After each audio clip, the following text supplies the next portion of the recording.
Okay, recording Let's Make a Game, episode 15.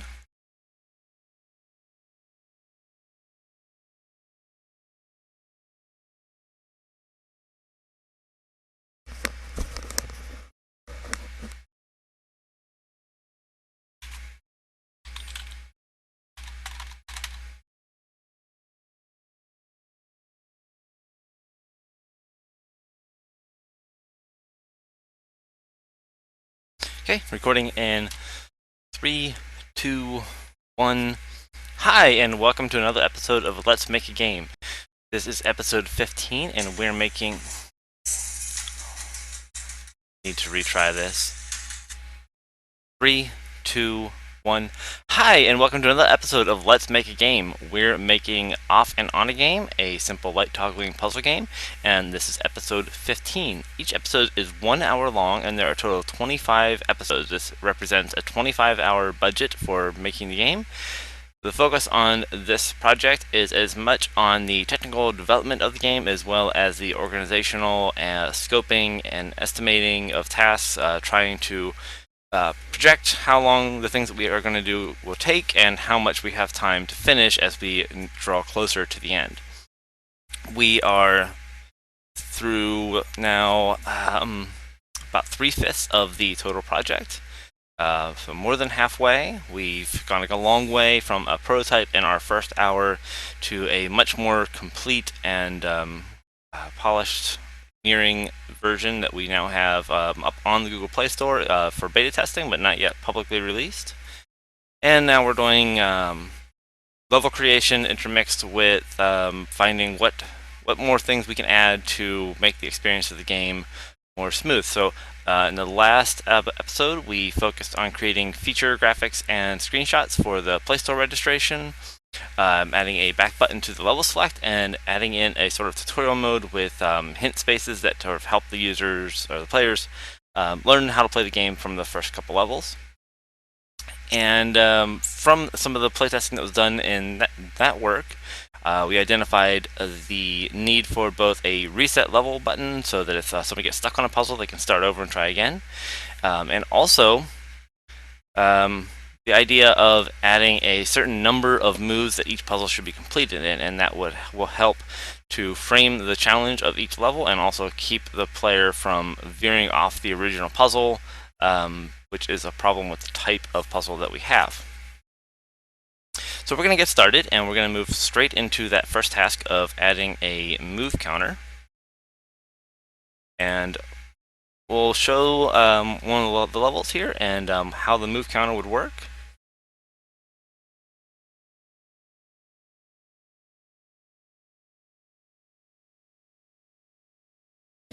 So for example, in this first level, well, we've implemented a hint from the last session. This is a one move puzzle, and so showing that would also help the user understand how this puzzle works by telling them, look, there's one piece hinted and there is one move you need to complete this level, and they would see themselves complete the level. For a more complicated level such as this, the total moves required are 6. 1, 2, 3, 4, 5, 6.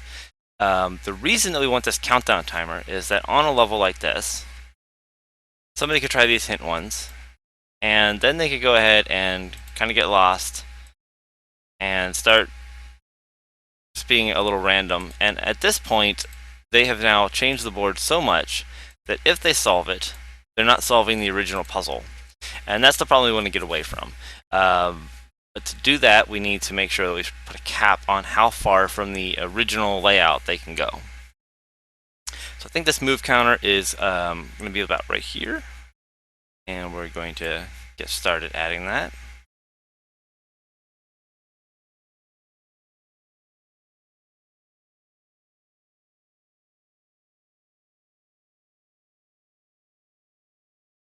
Now we do have an issue with the spacing that I think we can fix. There's a little bit of make this bottom panel a little bit larger to accommodate the new item that we need.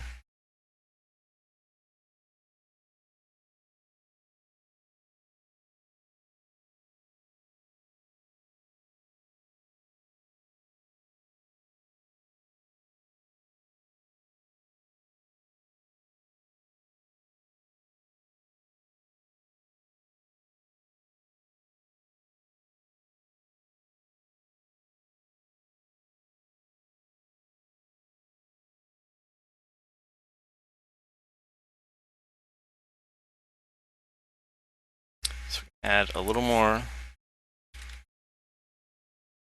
space to that, I hope.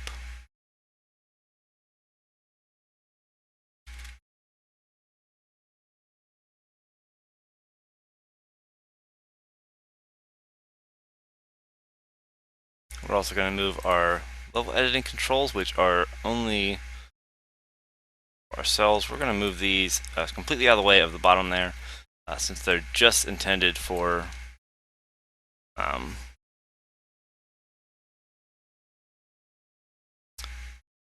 actually going to move out of everything and just have them sort of hover over the top here. Just doing that because we don't want them to interfere with anything, which gives us a little more room for our layout. I think we can go back to our original sizing here. Okay. So the new thing we're going to add here is going to be a little bit of a label and a countdown timer. So we're going to add it as a panel that we can then identify multiple pieces within. That is two labels, one for what the counter is and one that does the countdown. Then more likely we'll add a read-only input field as the actual countdown.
We'll position the label and the counter in opposite sides, but clearly we do want to add padding.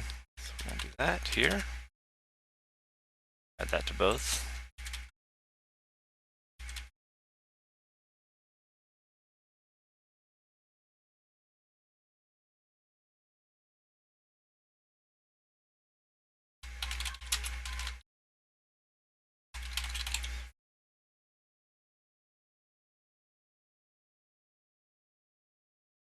Now we can see this text is right now far too small, so we're going to give it a little more space. Have.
Okay, so now I think we have our layout that we want.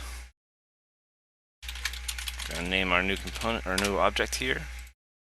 And now we're going to be working on picking this thing up. We want to actually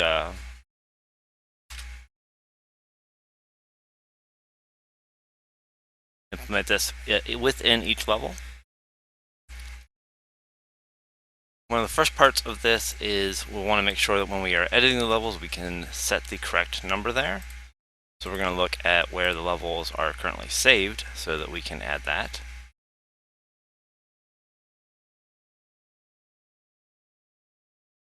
So we're going to go back to our grid data class, which controls the serialization. Add new field, the number of moves expected. I'm going to set a default value just because current ones don't have. I think 5 is just a random default, really. Move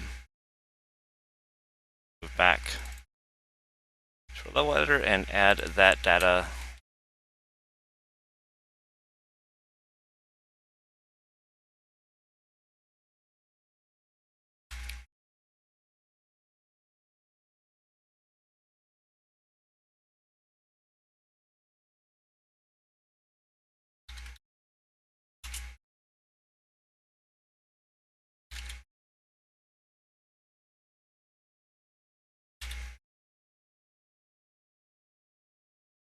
So we'll get that from a reference to the move counter number.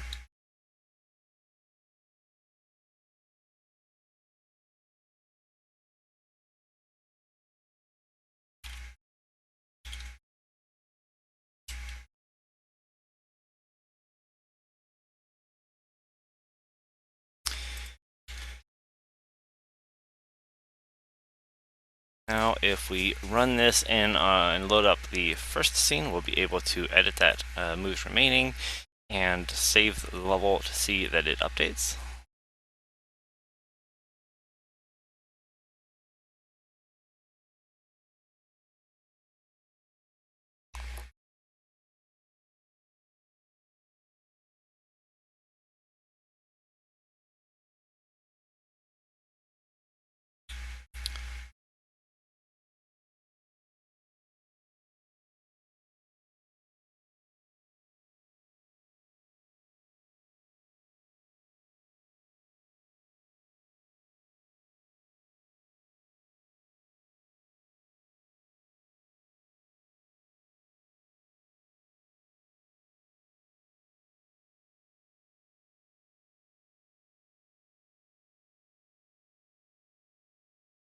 And that was just a simple oversight of not hooking up the text field here, so that.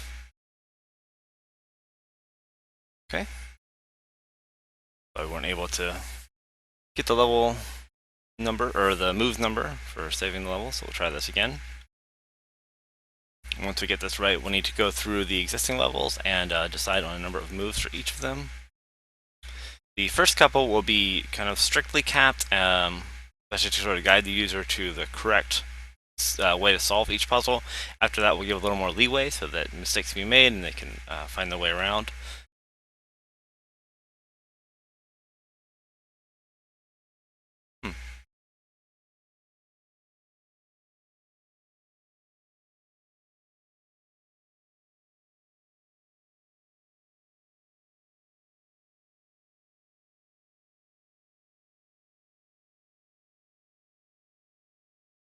So we're still not seeing this operate properly, so we're going to see what it is seeing.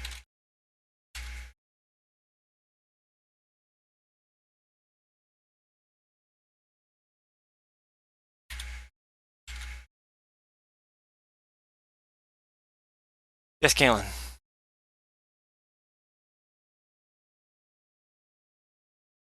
Oh, I was trying to do some math, like. So we can look at why this integer is not parsing.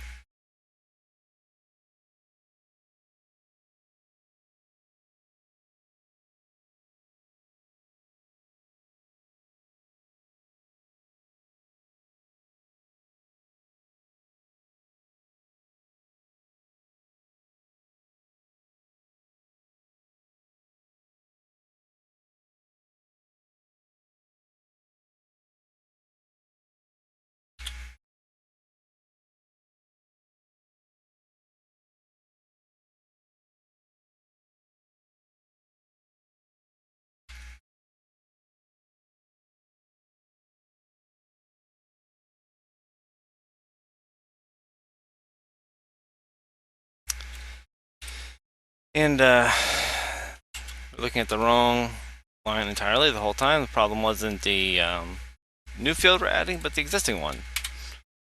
So, identify that. Really my mistake.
Now we can see the new moves property serialized.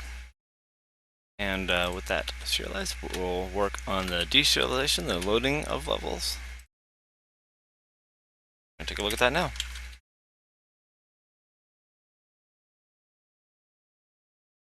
The level editor component handles saving levels, but loading levels is done in the game manager because the level editing and saving is only done in developer mode, not in the final game. To sort of segment those abilities.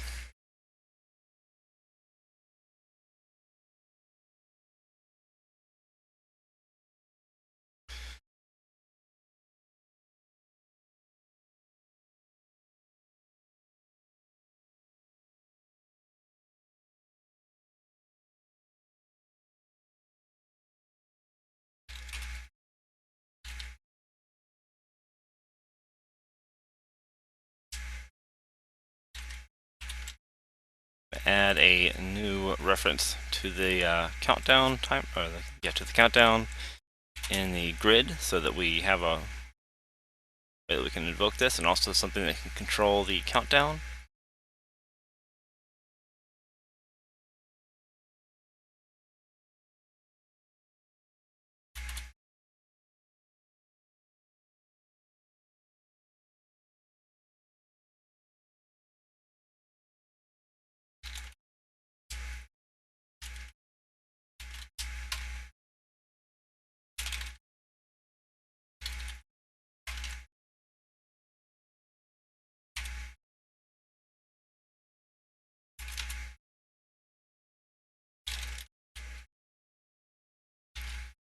I'm going to add a couple other helper methods here.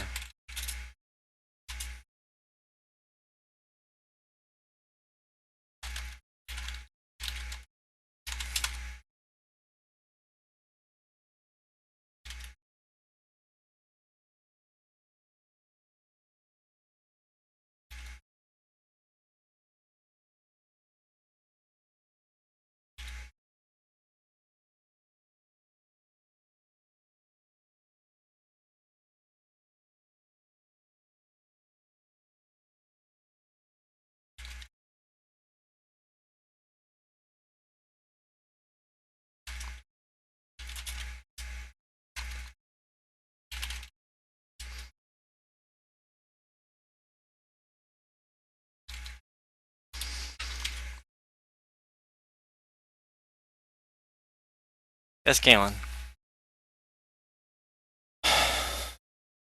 What? I don't know what you're saying.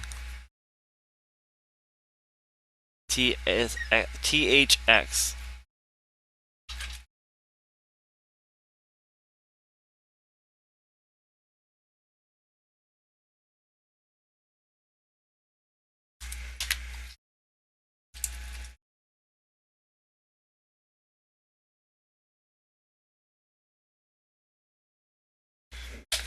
Galen, I can't keep doing this, okay? Well, I can't do anything about it.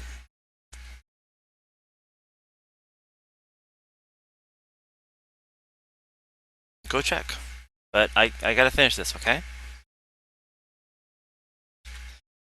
3, 2, either in the charger or in that drawer. 3, 2, 1. So now we have a method on the grid to set and to count down the moves. Just do a quick rename to keep our casing style consistent.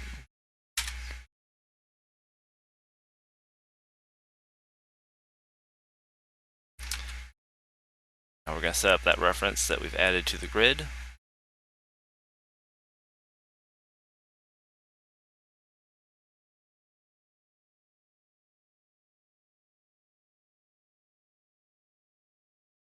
So as now is ready, we'll take a look at that.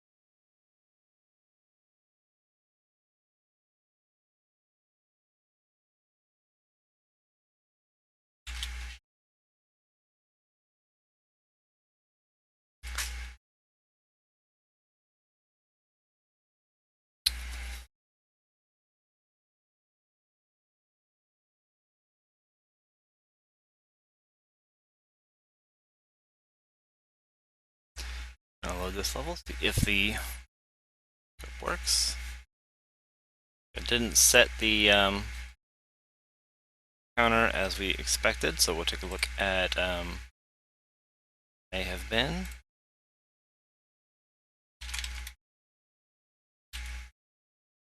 Make sure that we're passing the correct number of moves when we load the level.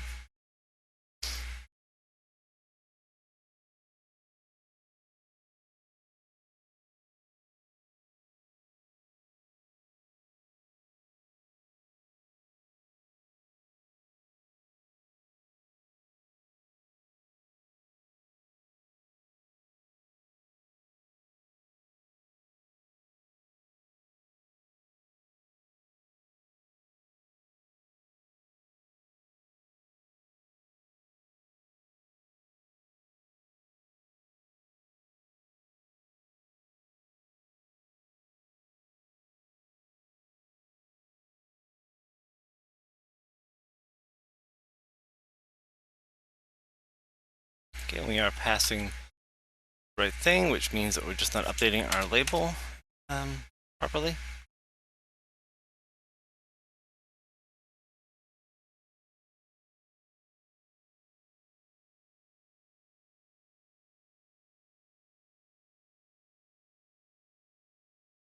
think that's because we need to set that through the input field, which controls the internal text.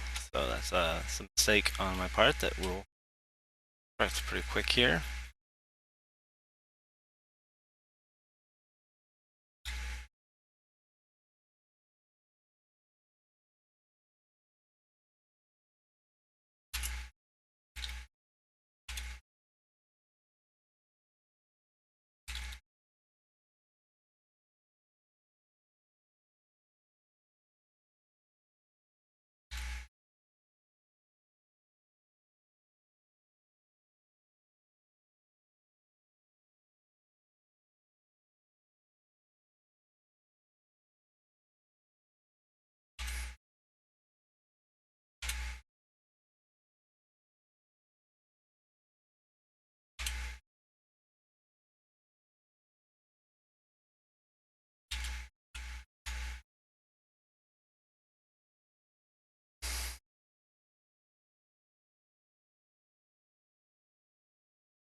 And there we go. We pick that up.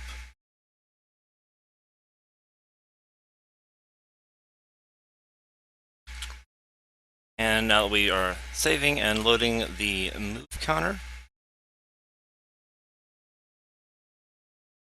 we'll need to identify what happens when the user hits 0 and they haven't solved the puzzle yet. So if first of all, if they hit 0, they shouldn't be able to continue, but we also need to get some indication what happened. So we don't want to just automatically reset the level.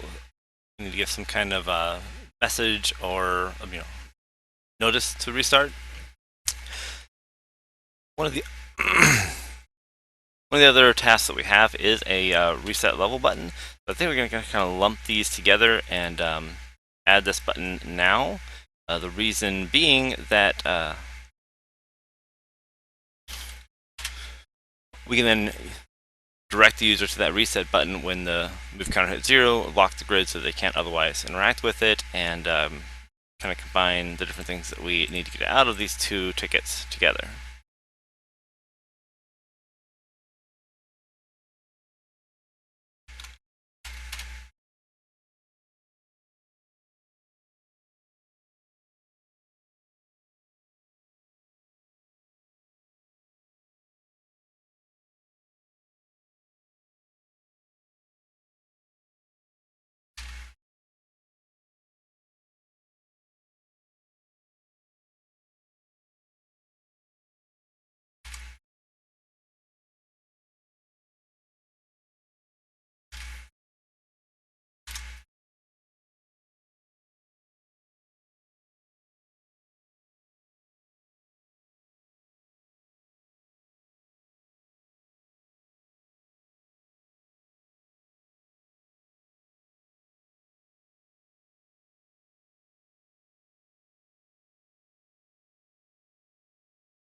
I call this button retry instead of reset, which might be a little clearer.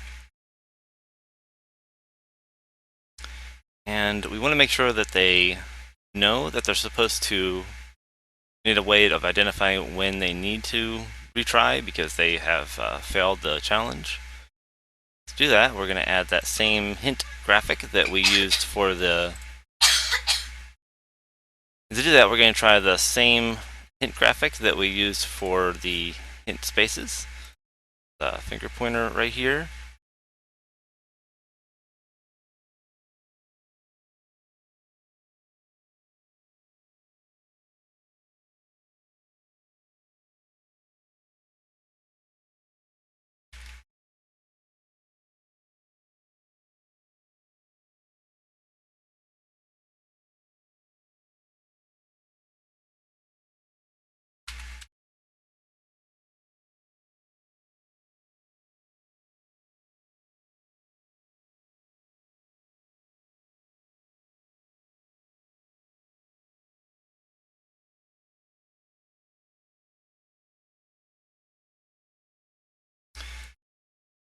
we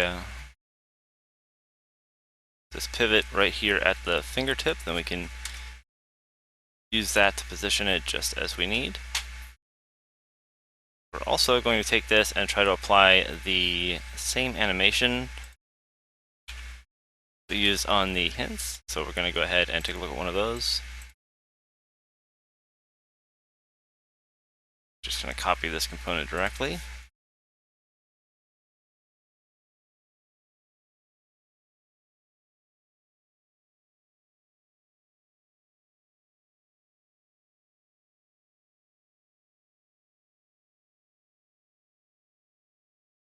We're going to test out this pointer animation just to make sure that it's working here. Okay, so we're going to try out this pointer animation and make sure that it's working here. You should see it form the same animation. Yep, works right. I'm going to rename the object so that it's a little clearer.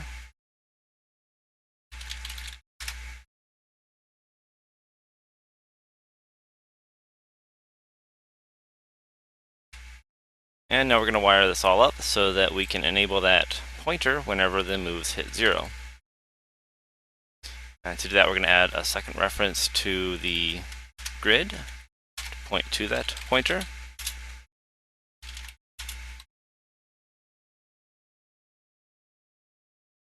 And when we use a move, if the new count of moves is 0,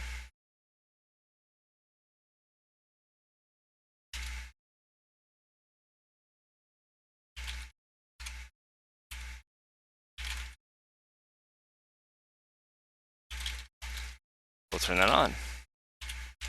We also make sure that we're actually performing the countdown, so we're going to take a look at that.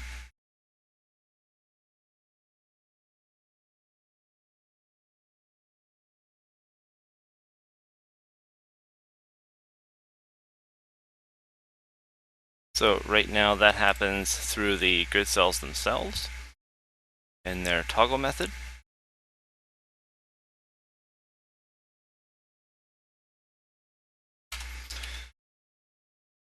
So through reference to the grid, we're going to go ahead and call the move uses up one move. And when we try this now, we will make a purposeful incorrect move and shows you the move counter decrement and the pointer enable.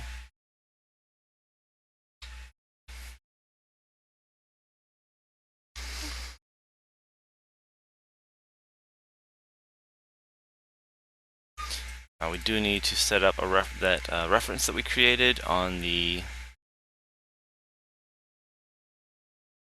grid here for the pointer. So we're going to go ahead and do that, and that's this one right here named pointer that we named so we could find it easily. And now if we make an incorrect move, such as the space right here, you can see the retry enable here. The one other step is if that happens, we need to disable other interactions in the grid so that they can't continue. Or simply stop them perhaps from actually completing the level. I think that might be a better way so they can still kind of play around with it. They can see that they have made a mistake.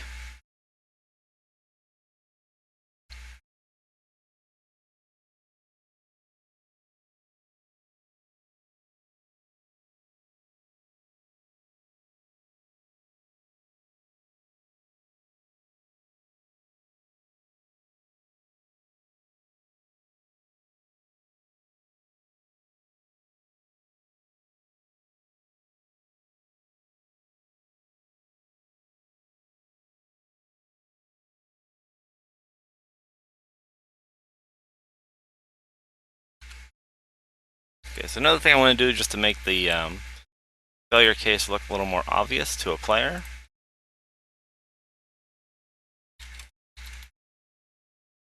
is to take the text component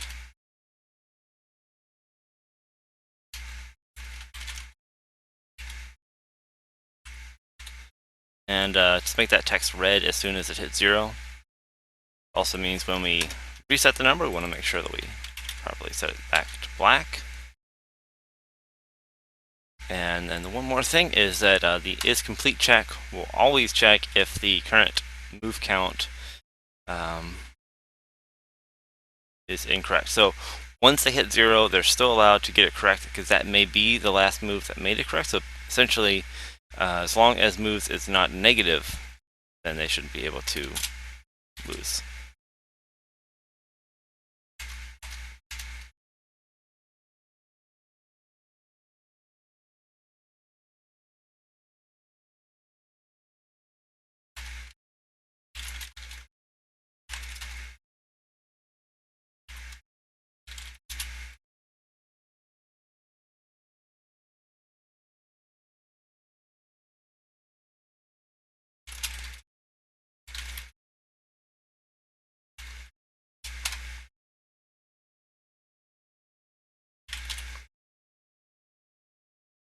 So essentially, once they have gone below the expected number of moves, they are no longer able to complete the level. They can continue to interact with it to maybe see where they went wrong, but they'll need to retry and start from the beginning to actually solve the puzzle.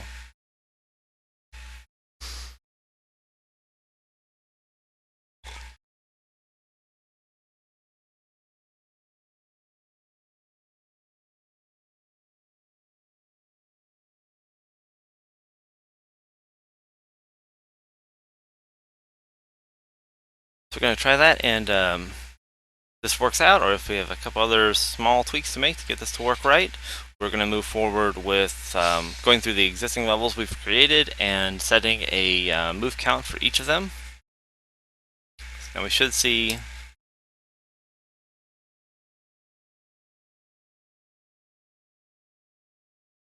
something right there.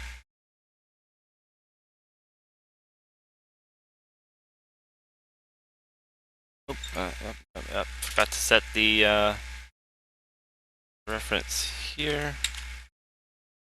Try that again.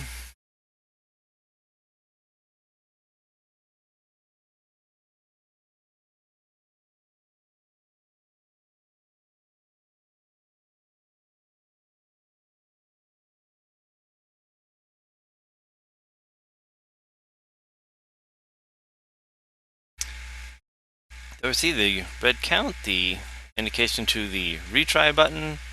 They can still keep playing, but as we should see, they will not be able to complete. Like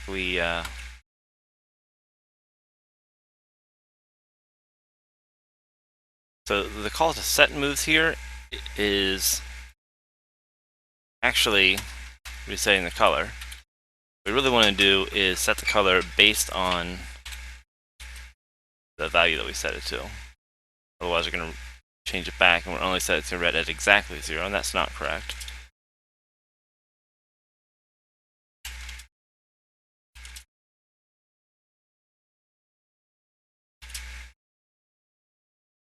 Go. So if n is here we go. So if n is less than or equal to 0, then we're going to change that color to red, change it to black. Otherwise,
Now we should see this number stay red, and we should see again that even if we go back to the original puzzle,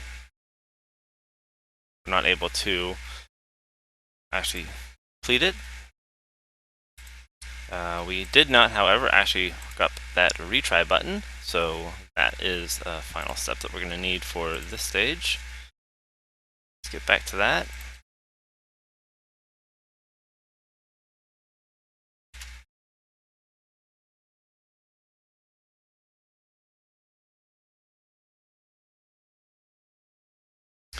And to implement that, we're going to add a retry method to our grid.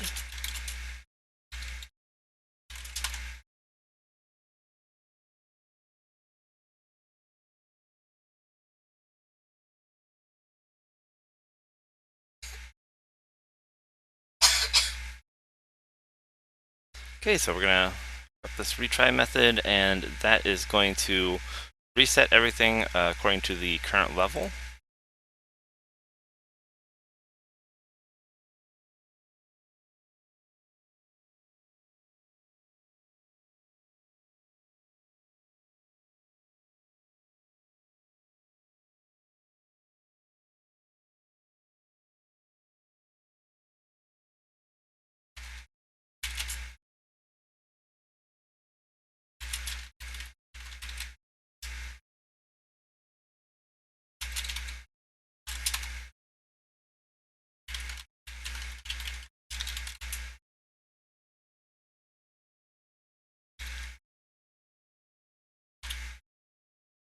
And we'll add a helper reload level to the game manager that will just make it a little easier to call the low level data helper with its own current level.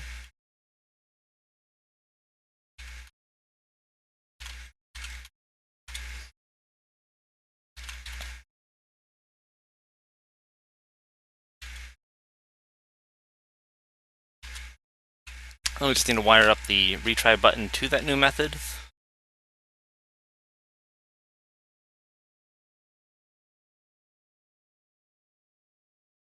And as the code reloads, we can do that so that the new method we've made is available.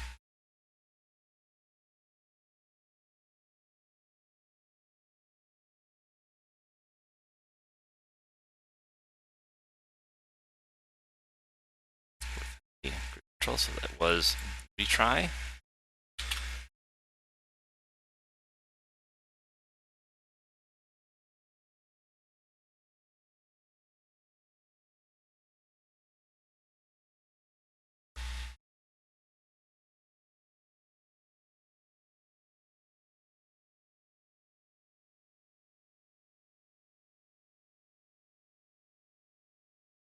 Okay, so we've failed. Here we retry. Just need to disable that pointer when we retry.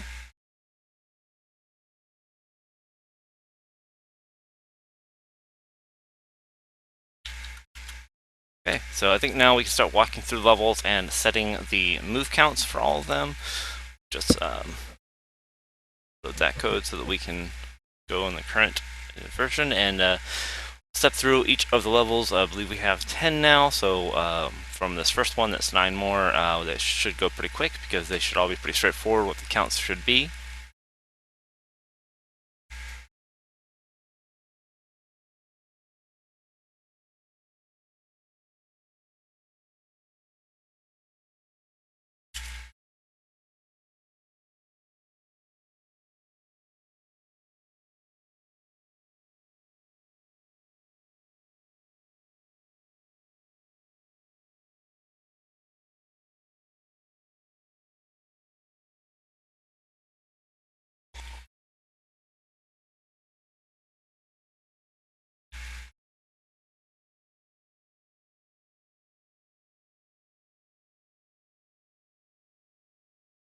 Okay, so we've already set this one. We're going to move to level 2.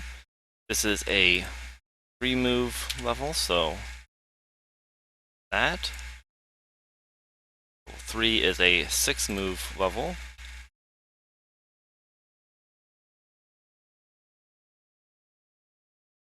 Four, let me how this one works.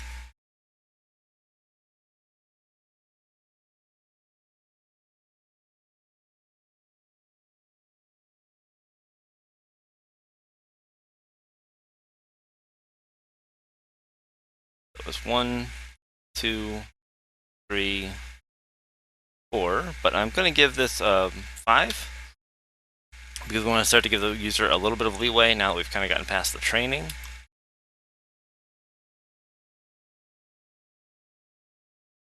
So this one is 1, 2, 3, 4, and 5 as well. Just make that a 6, also giving a little bit of leeway. 1, 2, 3, 4.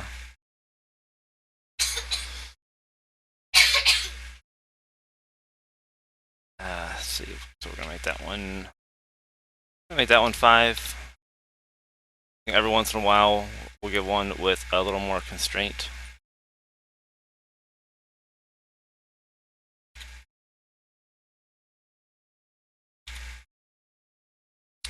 This one is presents not so much of a challenge, but just sort of a new thing to learn, which is that not all of the symbols need to be interacted with. So these 2 row and 2 column are actually redundant. Clicking both of them would just cancel out. So you need to learn that there may be misleading symbols on the board.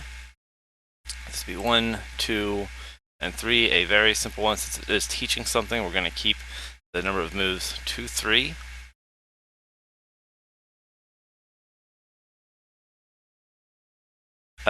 Unfortunately, I just realized a large mistake that was made.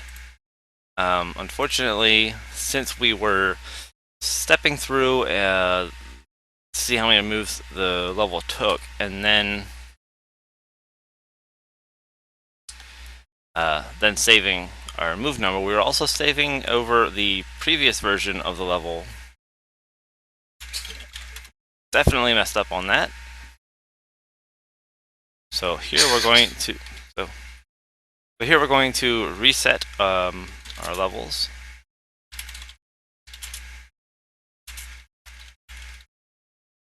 But just the levels.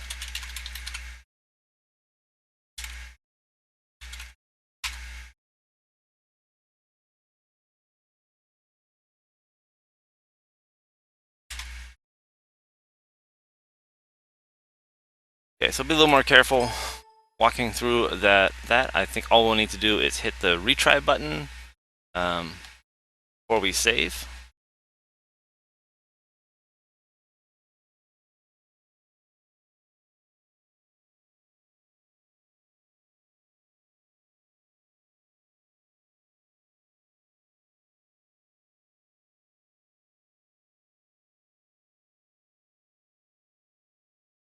Okay, so here's level 1 again, which we want to set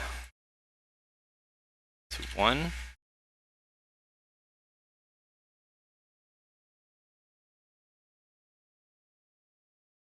And we want to set 3.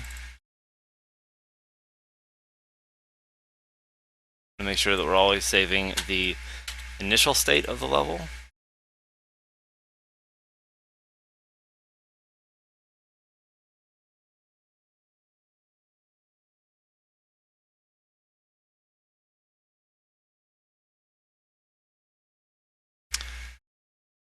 Seem to be going back to 5.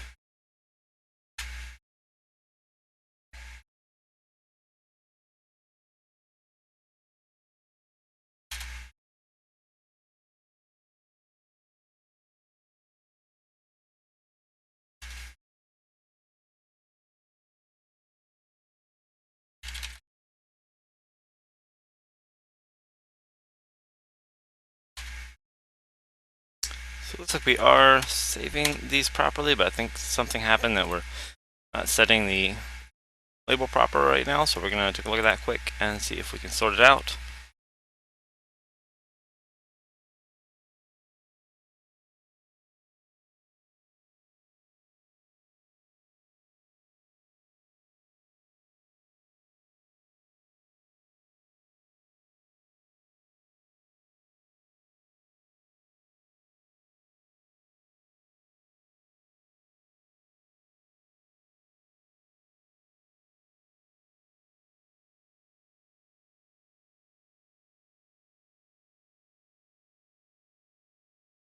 Just gonna keep an eye on what values we're seeing from the deserialized grid data here.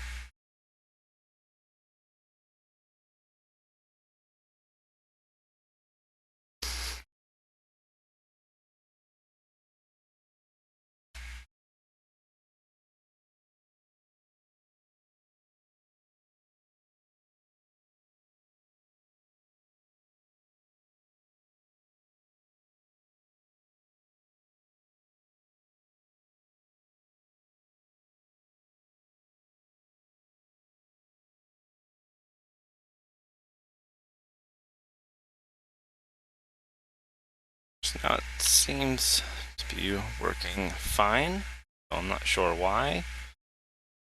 Now, until I see that behavior again, I'm going to leave it. 1, 2, 3, 4 to solve this one. Reset it.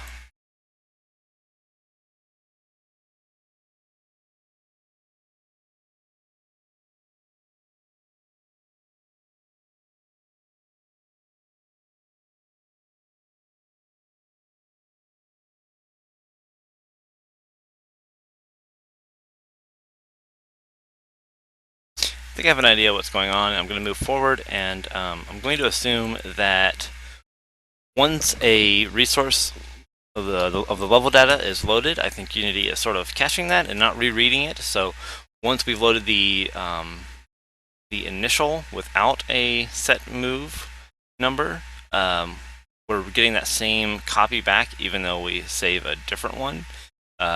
That's not something that really affects our gameplay. It's just something that when we edit them, we'll need to restart the game in order to get the updated level data. And I think that makes sense. It's something that would be good to learn a workaround for, but within the code. But right now, we can just work around our process. See, this one is 1, 2, 3, 4, 5 moves, and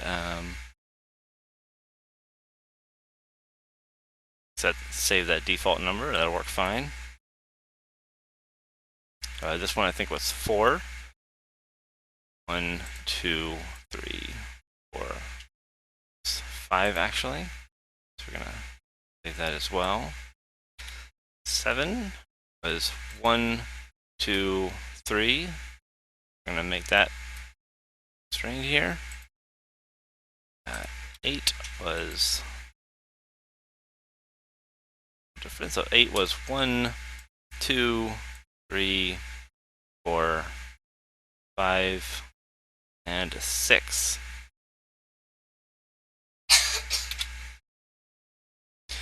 So we're going to say reset, we reload the level before we change the number. So we save both the original game state and the updated number of moves that the level must be completed within. So now on to 9. And this one is a little trickier. That is 1, 2, 3, 4, 5, 6, 7, 8, 9, 10. This one takes more moves than any other, but helps to teach the player these new pieces, these unusable block pieces that don't do anything. We're going to set this to 10. And speaking of 10, we have one more level, level 10.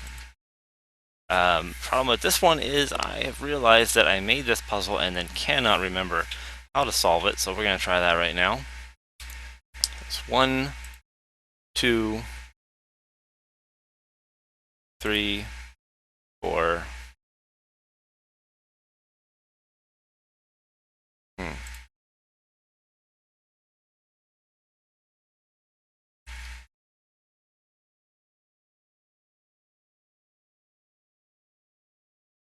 Get back to this version pretty consistently.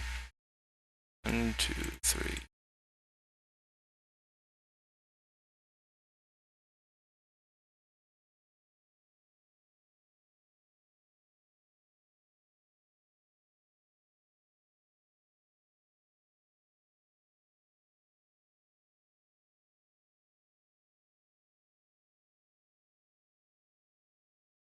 7.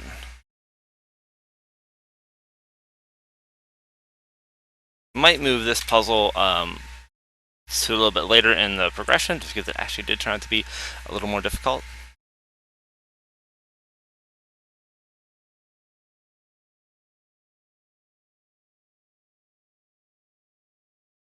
Okay, we're going to try some of these out just as a bit of a test, make sure that they are loading right, and then we're going to save everything and update our notes before the end of the episode.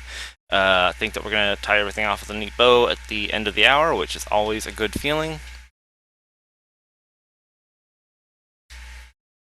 So we have our one move.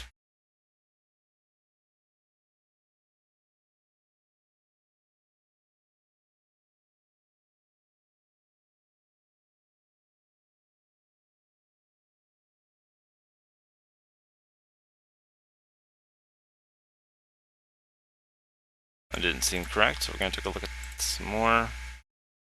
Still getting these 5s. This one may have actually been 5 though.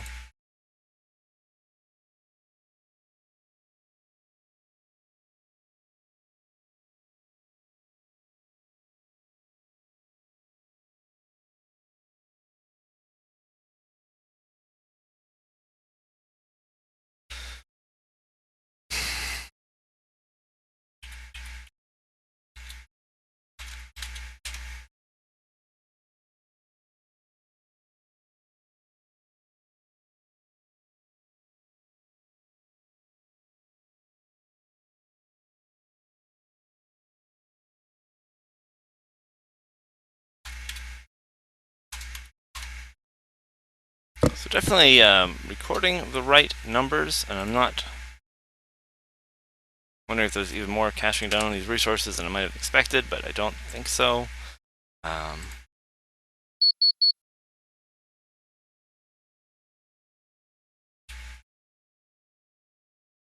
Really seem to, maybe Unity itself hadn't reloaded those resources, and now it seems that it has. Okay. One other thing I noticed is we don't want to set that pointer when we have completed the level.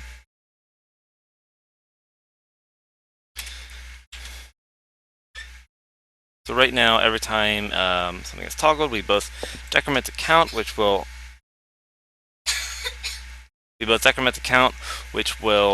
enable the pointer to the retry button if they have run out of moves, and then the small delay will call is complete.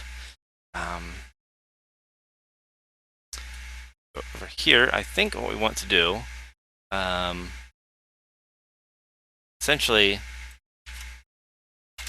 only enable the retry when somebody checks whether or not, if the level cannot be complete because of the count. That's when we want to set that pointer. And this will ensure that that pointer doesn't appear for a split second when the puzzle is complete but hasn't finished loading the next scene. Do a quick test of that and then save everything, because I think that would be enough to wrap up today. But we want to make sure that that last little hanging thread is taken care of. Unity's loading that. We're going to update our notes here. So we combined these. We're going to move some level creation to the next goal, and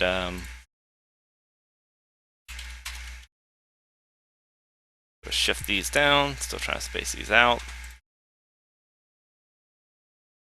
We implemented a countdown of moves. We updated existing levels with move counts. Implemented no complete for moving past the moves. And retry button, say hint when failing. So that was definitely a productive session. Just check quickly that we fixed that one little bug. So what we should see now when we complete the level is not see that hint. right away, although we should see it when it is appropriate, so we'll test both those very quickly here.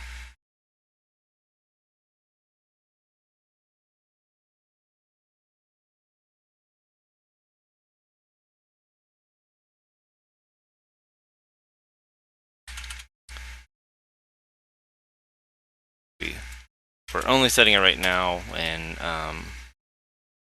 running, so let's see. The other thing we want to do is if it's not complete,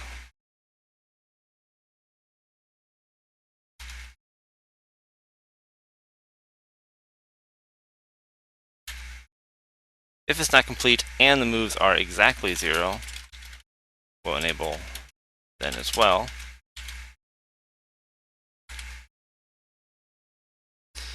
And we're going to go ahead and save our work. I think that worked just fine, and I want to get this level or this episode wrapped up. So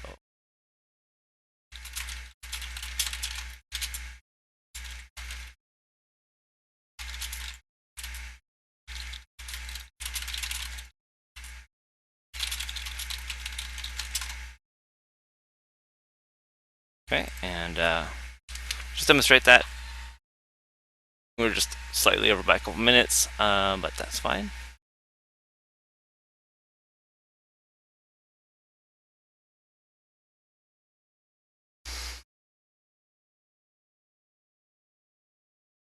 So here we see it appear when it should, and we don't see it appear when it shouldn't. Which is perfect, and we've already committed, already updated our notes. So that's it for episode 15. Come back to episode 16 if you're interested, and we'll be working on a little bit more things. We'll be, in particular, working on a splash screen at the beginning of the game, and that. So we will get to those tasks in the next episode. We only have 9 episodes to go, but that's actually a lot considering the progress we've made. So I think there's a great chance of being able to get to the extra stretch goals on the number of levels we create, and maybe even sound effects if we really deem it necessary. Maybe just little button press noises. So come back to episode 16. It'll be a lot of fun.